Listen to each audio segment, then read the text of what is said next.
Howdy everyone. Welcome back to my craft room. It's a very chilly Samhain evening here tonight, so I hope you have a warm cup of, or if where you are is very hot, then a cool cup of something or other. Um, One of the interesting things I've noticed since I moved to Australia is people refer frequently to a nice cup of tea. Doesn't seem like anybody's ever had a mediocre cup of tea. Most curious. Anyway, tonight we are going to be working on the scrapbook for my grandchildren again. This page has actually been ready for quite a long while, but there was one or two things that I needed to do, and I just never got around to them because it seems like life has been at fast forward for most of the last year. This is the page we're going to work on.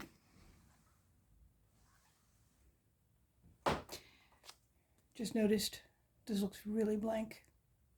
I'm not sure what I'm going to do with that. Anyway, things are assembled, but they're not yet glued down because I figured that this could take, hours if I didn't do it a little bit ahead. But I have created a little, so I can have two pictures in the space of one. I don't know what you'd call that.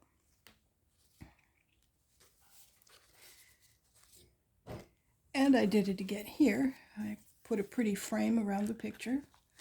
Wish I had some more of those. I think that's just brilliant.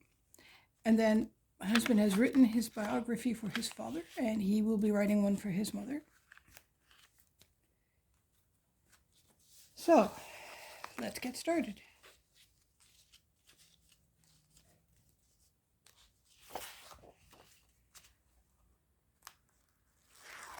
Well, the last year has seemed like it was at fast forward, but the particular causes keeps changing.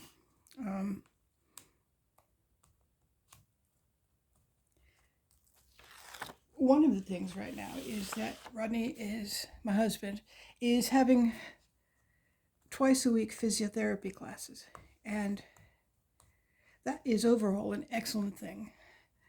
But it is twice a week more that I have to find time. Can't get on with what I need to do. So, yeah. And then, did I tell you about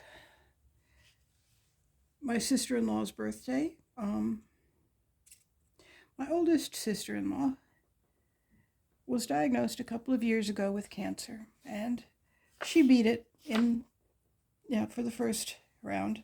But earlier this year, she was told that she has it again, and this time it is not curable. So all of the living siblings gathered for her birthday, just in case it's the last one.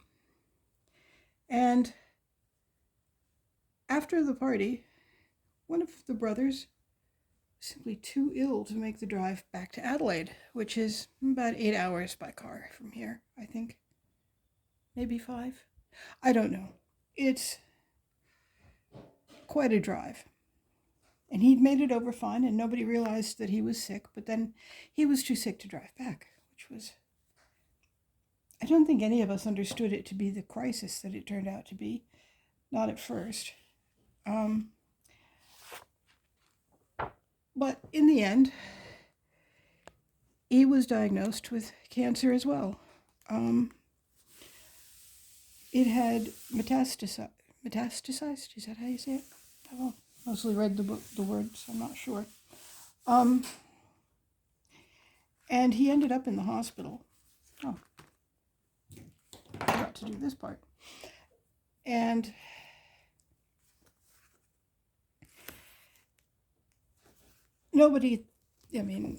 cancer can be cured, right? But unfortunately, his was at stage 4 by the time they found out about it, and it had traveled throughout his body, and he is largely on palliative care and not expected to make it home. So his whole family is here to be with him in the end, which I think is absolutely wonderful. Rodney's family is amazing. They have their differences. We all do. They're all very different people. But when somebody gets sick or needs something, they're all there for each other. And I mean, I have seen end of life scenarios bring out the worst in people.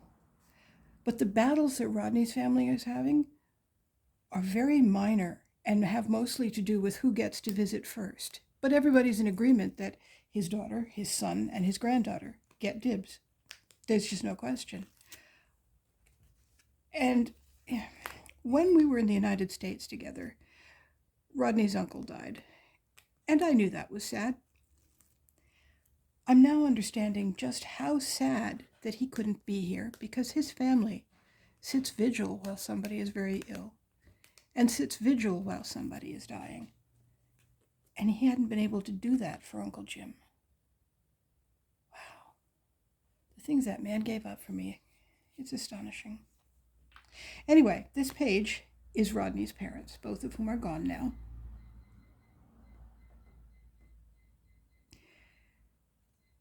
They married during World War II.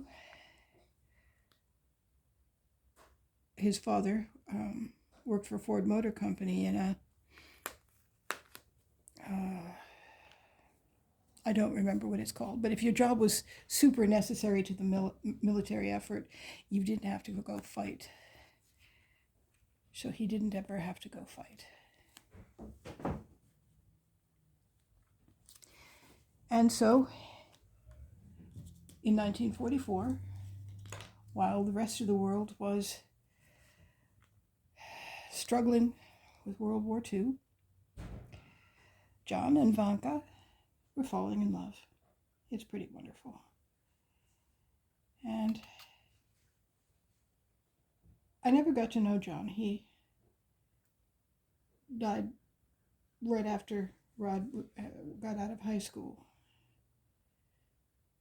So I only know him through stories.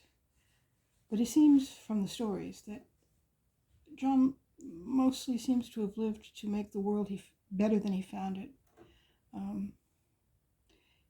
He did a great job running a cafe for a number of years, and then he rescued various cement companies that had gotten in over their heads and needed better management to be saved. He couldn't save all of them, of course, but he saved enough. And then he got religion. And for the last 5 years of his life, he and Vanka were the house parents at a shelter for very troubled kids. And so many years later, when she died just a few years ago in her 90s, so probably at least 40 years, the number of people who turned up because they had been kids at that shelter and they wanted to honor them, it was just, Vanka was a quiet lady, and if you've watched this channel for any length of time, you know that I'm not really much of a talker yet, although I'm getting better with practice. But so we didn't have a lot to say to each other at first. So I didn't know quite how amazing she was, although I always liked her.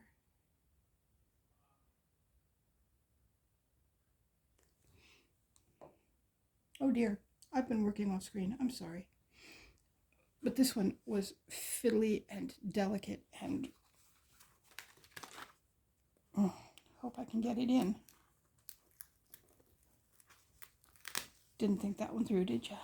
Huh.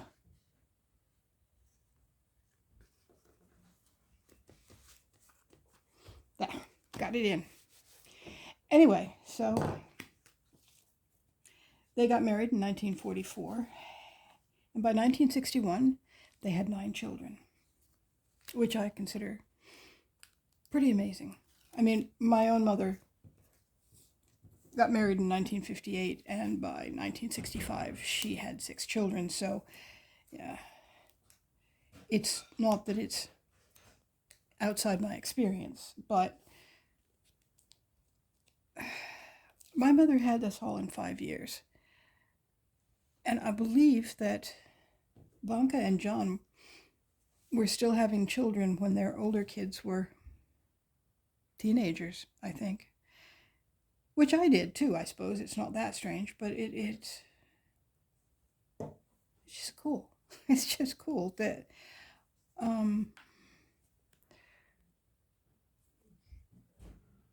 Rod refers to his older sister, his oldest sister, as his little mother. And he mostly remembers her baking yummy things and looking out for him. So when she was diagnosed earlier this year with incurable cancer, that really rocked him. The treatment seems to be holding it at bay fairly well, thankfully. There. I did it again. I wanted to put this under there. Anyway, so we are set up to celebrate Samhain. In front of me, on the other side of the room, is our Samhain altar, which I have been working on for 12 years. But when I was working, I never had time for a project like that. I collected all the bits, but I never got time to actually put it together. Well, this is the year. This is the year because although none of the siblings are on this year's altar, it seems like another year of death. But more personally than the last time we had a year of death, it was 2008. And a lot of those deaths were not actually ours. They were deaths of people around us, coven members and other people, so that the death's effects on the people around us ended up having an effect on us because we were close, but at one remove. This year, it feels like it's a lot more personal. So far, it's only 2 people, which is not nearly like 2008, but still, 2 siblings. We hope that the sister will be around for a good long while yet because she's responding well to the treatment, but the diagnosis is nonetheless very sobering.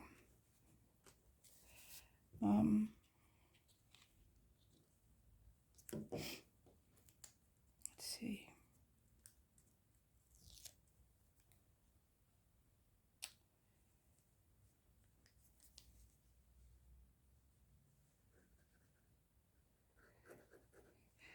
This picture isn't all that great, really. It's kind of fuzzy from far too many rides around on Facebook, but this was the last photograph, the last full family photograph that was ever taken, because shortly after that, the family fractured, and one of the brothers ran away from home and was not seen again for some, I don't know, many years, 10, 15. And he never saw his father again. So it's a very important picture in the family mythos. This one's a much clearer picture. And I want that there too. But I'll have to write who's who and over on there. I probably should have done that already, come to think of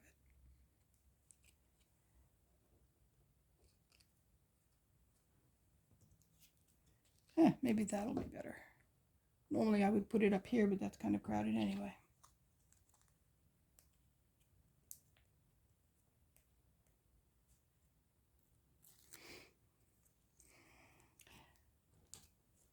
I was kind of hoping that this couple of weeks would be a little calmer, actually, because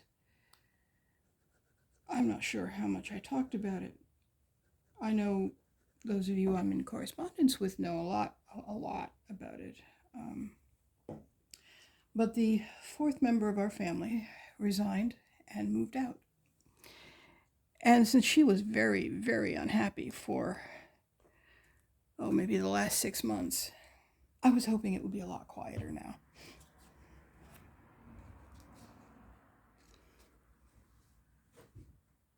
Too many clocks on one side.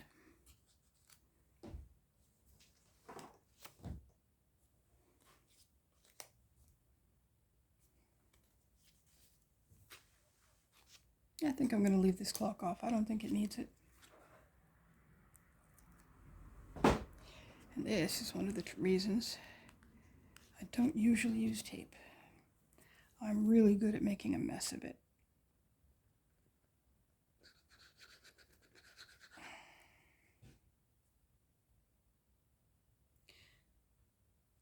Anyway,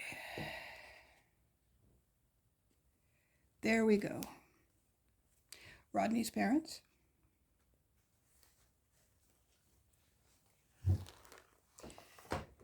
And Makita's parents, who are Aboriginal, and therefore it's none of my business, come to find out. So I have done what I decided is probably the best answer. I put the information that I have found into an envelope so that if at some point an Aboriginal member of the family decides to expand on this, they can. And I still have a couple of pages.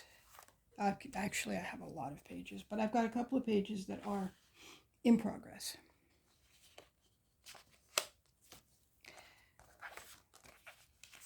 Got the paper, got the photos, got some of the tags. Actually, I've got all the tags, but I haven't put all of them out yet. But this is Vanka's family. And this is John's family. Again, I will be doing the folder so that we can have a picture. We have pictures of them in their youth, and we have pictures of them older. We have, oddly, no pictures of them together. So that seems like the way to deal with that. As you can see, I'm actually not far from done on those 2 pages. So hopefully I can get back to them sometime soon, but not until after. Hope I didn't make you too dizzy that way. But I will see you by Saturday for the Stash Builder collaboration. Yes, that's what I meant. And have a good week, guys.